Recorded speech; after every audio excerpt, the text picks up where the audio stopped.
Hi, I'm Marcia Perry with the African American Chamber of Commerce in Central Pennsylvania. I'm here with Representative Kirkland out of Philadelphia. Thank you so much for joining us tonight. Cut.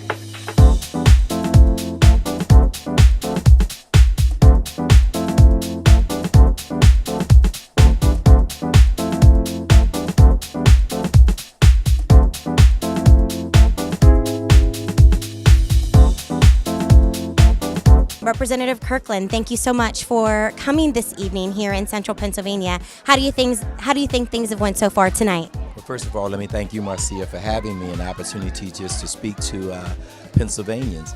This is a great event held by the African American Chamber of Commerce here at the frat house of Omega Psi Phi, of which I am a brother. I think this is a great event promoting African American businesses and rebuilding and building up our communities. There is a world out there today that we need to be training young people to. It's more than just ABCs. It's much more than that. We live in a world that's filled with technology, and we have to make sure that as we look at these job opportunities, as we look at creating jobs, that we're training to the job, that we're training to what's available. Representative Jake Wheatley out of Pittsburgh. How are you doing tonight? Doing wonderful. Well, I have a really tough question for you for tonight.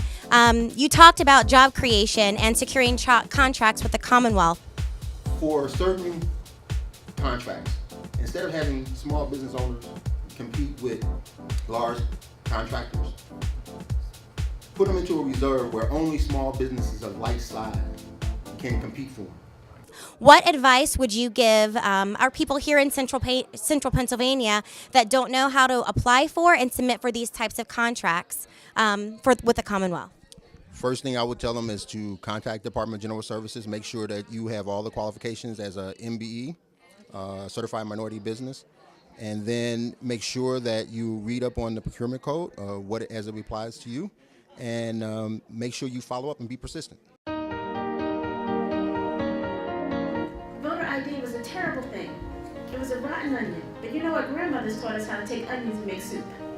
Right? And we ate it and we healed ourselves. And we still have to get people to the polls. Just because voter ID won't be what we thought it would be on November 6th doesn't mean that we give up. Now, with that said, we have after we get the president reelected, next May is another election. So that's when this thing will go into effect. We want the same things other people have, but we got to do what they do. And it can't be considered racist. It has to be considered living by the rules that are already in place.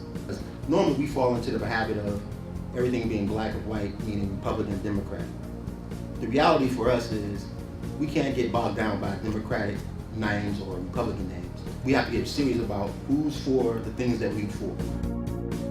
Good evening, I'm Tanya McGee from BVFR and Associates. We're happy to support the Chamber and proud to be here this evening. It's definitely helped me. The first event that I went to sponsored by the Chamber was at the bakery, the new bakery next to the Midtown Scholar. I made a connection there with someone who was then able to provide service to our campaign.